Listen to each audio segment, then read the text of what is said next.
right, hey everyone. Today we're gonna go over our home reno budget for the month of June. Thankfully, it was not as much as the month of May, which we spent $20,000 doing stuff, but that's because we just don't have any money to do any major renovations. So if it wasn't for our AC breaking, this budget would have been very short and quick. By the way, it's still working. We're 2 weeks away. We're 2 weeks from that video. The AC is still pumping. During the peak heat in Houston, which is actually late afternoon, it struggles a little bit. I keep our thermostat set to 71, 72, and during the peak heat, our air can only get to maybe 73, 74. So it's still struggling a little bit, but it's working. So let's do kind of the least expensive things that we spent our money on.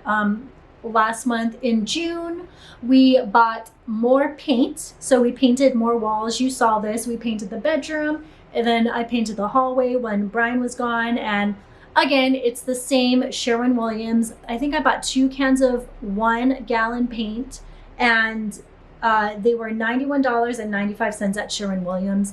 I believe they're actually way more expensive, but a man gave me his contractor code, so we get 50% off buying paint from Sherwin-Williams, which is really nice. And then the only other small purchase we did was Lowe's. We spent $230.84 at Lowe's, and that's because I needed to get more paint stuff, and I finally got my drill, and we were able to put up the curtain rods, which I can proudly say have not fallen.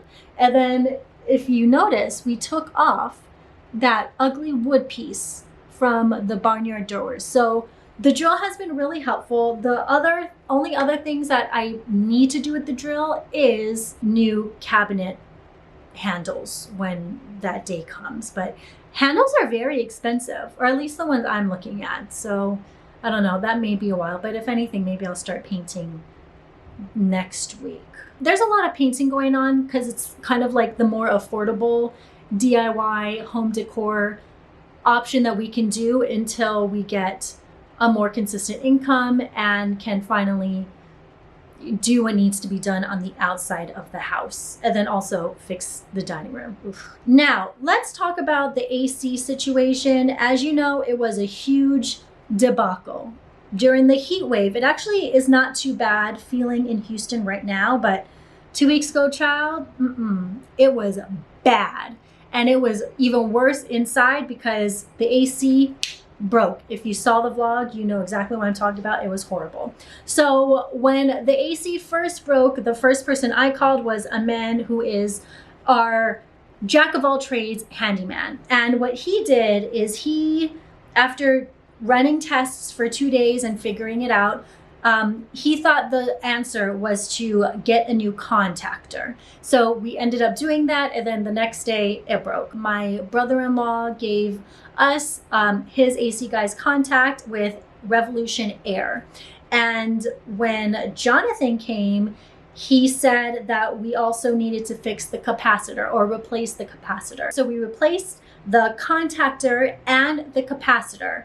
And again, the difference between those is in the vlog that I uploaded. Replacing the contactor and the capacitor has so far worked. Again, the AC is moving and grooving. It's still struggling a little bit, but so far, so good. Amen charged $295. That included the part. And then Jonathan from Revolution Air charged $463.25. At the end of the video, I also did mention that Jonathan looked at the ductwork and basically said, like, our AC is too powerful for the size of our home because it's a tiny home. Not like a tiny home, but it's a smaller sized home. So we need to add more air ducts to get the flow of the air just a little bit better. Putting all of our housing woes on YouTube is definitely confusing because some of y'all are like, don't do that, he's just trying to get money out of you. Some of y'all are like, yeah, that's exactly what happened to our house, and we changed the venting and we haven't had a problem since. So it's just like, I swear, the more of my life I put online, the more confused I get because no one can give me a single answer that is correct amongst everyone. He hasn't actually sent me a quote for that anyways, and since the AC is working, I think it's okay. But once I do get the quote, we'll see. But you know what else was recommended in that video was a lot of you said that I should look into like Houston services. So I went online to just see what kind of, I guess, programs Houston offered, and I found one, and it is on behalf of an energy program through Houston, and it is completely free. And basically, someone will come and tune up our air conditioning equipment and just do like an overall walkthrough to see how everything is looking. Again, it's completely free. So I figured, why not? It makes me nervous kind of bringing another opinion into this house, because is it going to be helpful or is it going to confuse me a little more? But again, it's a free program, and I guess we'll just see. Total, we actually spent under $1,000, which is significantly better than last month. But again, we just like don't have money to spend on doing kind of the other major things that we need to do. What is left to do on our to-do list, in no particular order: paint the guest bedroom, which Amen is going to do because he needs to fill up some holes. Fill in holes in the roof. It's not in the roof, it's kind of in between the wall and I guess the roof. Like there's little gaps. Basically, we just need to plug those so no rodents or anything can get into the attic.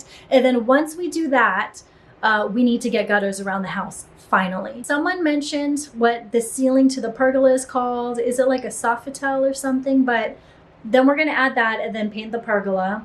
And then we're going to have to save up to replace the piping underneath the house, repaint the dining room, and then maybe kind of fix the insulation and see what else. I don't know how else we can make this house more efficient. Once we finish all of that, then we can finally start moving and grooving to furnishing the place. I'm going to sell this console. Again, if you are in Houston and are interested in buying this article console that we've had for years and it's really great, let me know. DM me on Instagram. And I'm also wanting to sell this headboard from Casper. It's not a headboard, it's actually like an entire king size bed. A couple people asked me if I regret buying a fixer-upper, and I don't. I didn't realize how much work needed to go into it because I just like, what do I know? This is my first house and this is my first fixer-upper, so I didn't know anything. So I don't regret it. And the reason why I wanted to buy this house instead of like a new townhouse is I don't like townhouses, especially in Houston. They all look the same. I think the beautiful thing about a fixer-upper is it is unique. It is unique to the era that it was built in. This is a 1940s house. And I like that it doesn't look like any other house on the block. I just like didn't expect how much of an emotional toll a renovation would take. And I'm just learning a lot. Like there's actually a house next door that is almost basically dilapidated. And if I had the money to actually buy that house and refinish it and rent it out and split it into like a main house and a garage house and be able to rent it out for the community, I would love to do that, because my biggest nightmare is some developer buying this property right next to us and building 2 townhomes. That would actually break my heart. So that's just mostly the thing, especially because I've been doing it by myself because Brian has been traveling a lot for work. I think I can announce it now, but he's been working with Jungkook, so that's why he's been in Korea. He's in New York with him right now. They're going to be in London together. So he's booked and busy, and I'm happy because we need the money to be able to finish this house. But doing all of these major like renovations by myself, it's hard, but it needs to be done, and I'm capable of doing it. So if anything, this whole experience has taught me how capable I actually am. If we do end up buying another house, I feel like I know exactly what to look for,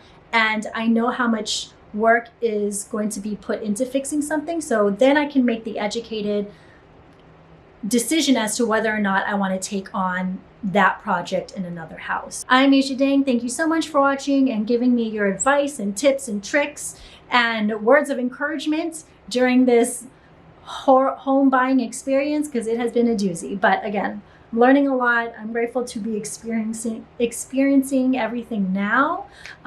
So in the future, I'm better prepared for whatever life takes me, real estate wise, right, Nikki? I will see you all next video. Bye.